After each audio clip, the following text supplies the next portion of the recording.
Let not a woman upset her husband or harm her husband in the dunya. Whenever she say, if she does this, then his wife from the Hur al-Ain. Okay. Bismillah ar-Rahman ar-Rahim. Alhamdulillah. Wassalatu wassalam Rasulillah. Sallallahu alayhi wa sallam. So Ustaz Muhammad Tim Humble is speaking about a very important topic. Now, of course, I think no one can say that he's a misogynist or that he is a man who is taking things out of proportion. He is a very knowledgeable brother, mashallah, graduate of Medina University, a very well-respected and known individual. I know him personally. He's not someone who's known to promote polygyny and be misogynistic and the whole Muslim alpha and stuff that I might do. And why I'm saying this? Because there's a lot of videos that I see of him, mashallah, because he's speaking facts from the Quran and Sunnah.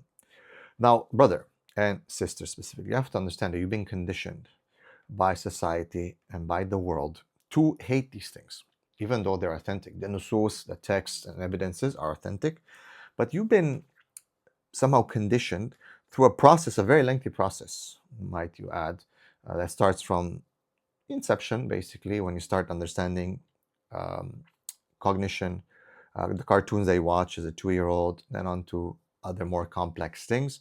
Bottom line is, you are conditioned to hate this kind of stuff, to not like it, to feel that it's strange, even though this is part and parcel of our deen. These are hadith that are, even if people would, let's say, debate the authenticity of some of them, whether it's Hassan or let's say there's some ikhtilaf on this, you'll find other supporting evidences from the Quran, from the Sunnah, on the same topic would definitely strengthen the argument. But bottom line is, it hurts people, specifically women, when things like this happen. And they'll say, well, Brother Gabriel is using these things to try to push on us. He is a misogynist. He is this preaching this Muslim alpha. So here we have a great brother, mashallah, who's very respected. He, not to get into his personal things, but not someone who's preaching polygyny and whatnot. He's with one wife, mashallah, mubarak, and so on. But he is speaking in the end facts.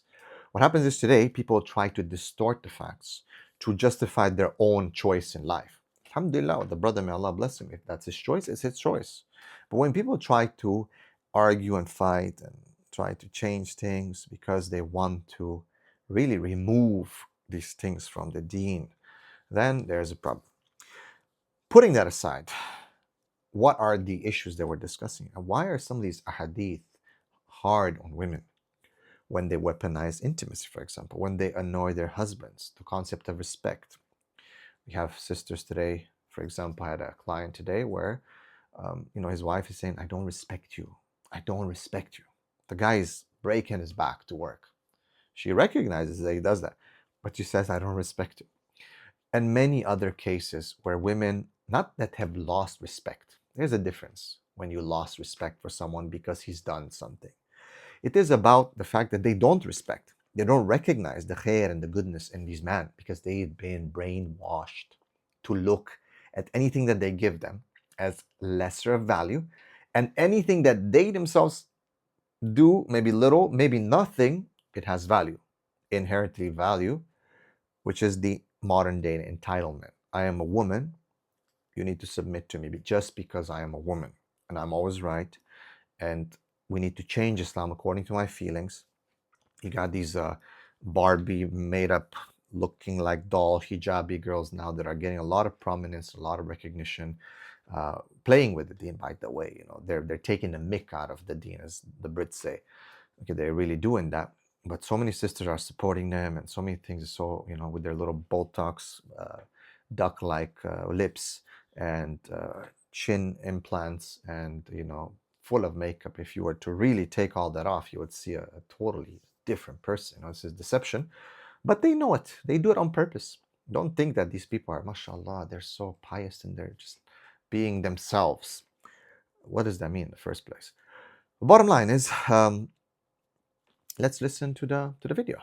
The women of Jannah, she says, don't upset him. May Allah fight you. For he's only with you for a time, temporary time, and he is about to leave you to come to us. And this hadith tells one of the warnings and the instruction to the wife to tell her not to upset her husband and not to harm her husband. And that is one of the obligations that is upon her. And to understand that if she does so, then this is only going to raise his rank and only going to cause the Hur al-Ain from the women of Jannah to say dua against that woman and to remind her that he's only going to be with her for a short time. This also talks about the severity of the obligations and the importance that she doesn't harm her husband and she doesn't upset her husband.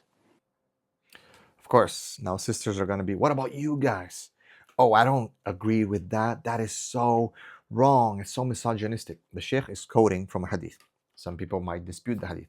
There are so many other evidences to support the fact that you are upsetting your husband, you're disrespecting him, you're weaponizing sex. This is a big one that I wanted to speak about. We'll talk about it a lot more, by the way, because it's huge in the community, where men are putting in effort, putting in resources, which is their part of the job in the marriage, because you have to understand, marriage is an exchange of unequal goods of comparable values, okay? It's a resource exchange at the core of the marriage. Yeah, love and emotions, all that will come, but we're talking about at the core of the contract of marriage, the nikah, al-aqd. So a lot of women weaponize sex, and that's why you find the hadith about the angels cursing the woman, about the Hur al-Ain making dua against her, and many things. Why? Well, because men don't really weaponize sex. Okay, it's not, you don't really hear a brother who's like, oh man, it's just, I'm getting too much sex from my wife, she's really, I don't want to give her because you don't really, there might be some exceptions here and there where some guys might not be able to handle it. Bottom line is, men are not going to weaponize sex against a woman. Hold it back in general. The only time that is happening is when she does nushuz, which is still quite hard. And we talk about the 3 steps of how to correct a woman. And it won't reach the 3rd step because most guys won't be able to do it. All right? It's just the weakness in a man that he's not going to be like, oh, I'm not going to have sex with you tonight because I'm so super angry. It's there, but very few men will do. But why is it specifically focused on women? Is because women do that a lot. This is like a weapon for them. And they annoy their husbands and they disrespect them. And yes, a man is somehow reminded by the Prophet ﷺ that Allah subhanahu wa ta'ala will equalize his rights on the day of judgment and in the hereafter. And then this life is very short. And that in the end, whether he's going to do something about it in this dunya or not, and yes, we can discuss about what you can do later, the bottom line is that in the hereafter, Allah will compensate him for the suffering that he had. And indeed, if anyone knows male psychology, that rejection when it comes to intimacy for a man is not only like it's going to cause him insecurities. That usually happens with women. It's going to destroy him. His brain, when a man is not in a post, clarity, he can't think properly. I know people be like, oh my God, you guys are so shallow.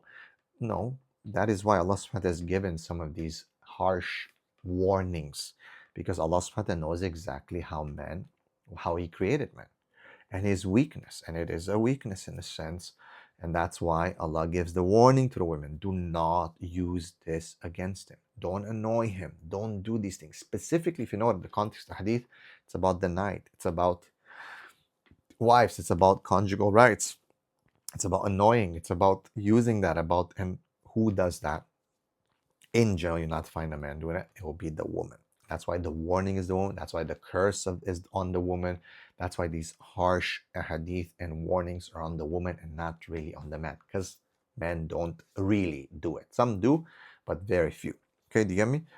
So what's the solution to this? The solution to this is for women to stop weaponizing this, to stop annoying their husbands. I know in your mind, as I'm saying this, you're saying, but he deserves it. But what about this? But what about that? But you guys. No, you need to calm down and do your part. He needs to do his part, no doubt. But this hadith is for you.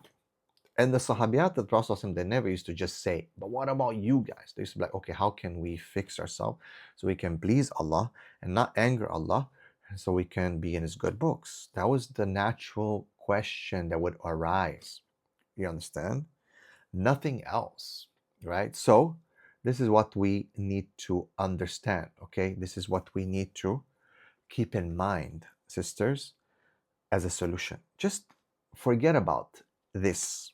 You need to just do your part. Don't annoy your husband, respect your husband, and give him intimacy. You'll find that he will do a lot for you when you don't weaponize these things and you don't disrespect him and you don't annoy him. Give him what he wants, and you'll find him as a total different man. Don't give him what he wants. You'll find we start looking for it somewhere else. And then don't blame anyone except yourself, okay? That, oh, he's looking for a second wife and all this and all that. And I hope he looks for halal, because these days, man, it's tough. A lot of guys looking, it's easier to look for haram. Not blaming the women for them doing the haram, but hey, it's linked in a sense that he's pushed in a corner. I'm not condoning it. 100% no. Don't take my words out of context. But you know what I'm talking about, right? So let's be realistic and pragmatic about this. And sisters, don't mess around with this. You're messing around with your hereafter. You like to accept this or not, it's up to you. The Shaykh is only conveying the warning that is in hadith. May Allah subhanahu wa ta'ala guide you. Assalamu alaikum.